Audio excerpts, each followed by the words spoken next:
Okay, so the answers you should have for 0% is negative 1.12, 10% is negative 0.37, 25% is 0.37, 65% is 2.24, and 100% is 3.74. And the reason why these two are negative is because with 0% light, there's no photosynthesis going on, so there's no carbon being fixed, but yet there's still cellular respiration, so there's no gross primary productivity, but there's still respiration.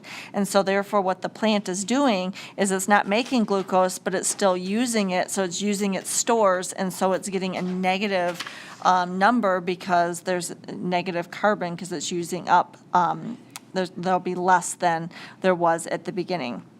And so then number 2, under what circumstance would an autotroph have no net productivity for the above problem?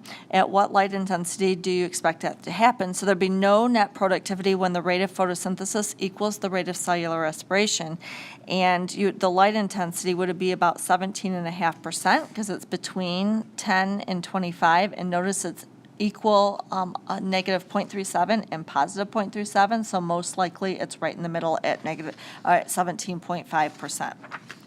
The back side, why can most ecosystems support no more than 4 levels of a trophic pyramid? Because by the 4th level, only a small fraction of the population of the original energy remains, so therefore there would just not be enough energy to support, in this case here, a 5th level. And number 5, why is a vegetarian diet said to be more energy efficient for humans than one based on meat?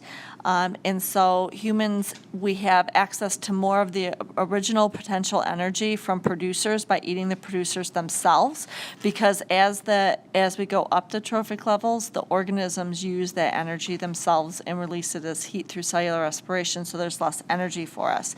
And so more vegetarians could survive on an acre of vegetation than carnivores as well. So that's the answers there. Now up here, remember we talked about in our notes that the average transfer of energy is 10% from one trophic level to the next. And so in this case here, let's look at the actual amount transferred. So I put this in red. All right, from the oak trees to the caterpillars, only 4,000 out of the 25,500 here is actually transferred. So if you divide that out and multiply by 100, you get 15.69%. And then the caterpillars get eaten by the blue jays, and so that the amount that actually gets transferred is 470 out of that original 4,000, so it's 11.75%, and here is 5.1% because only 24 calories out of the 470 are actually transferred. So this just shows you that, notice here that none of them are 10, that it's an average, so some is above, some is below, and we get an average of 10%. All right, and that is the end.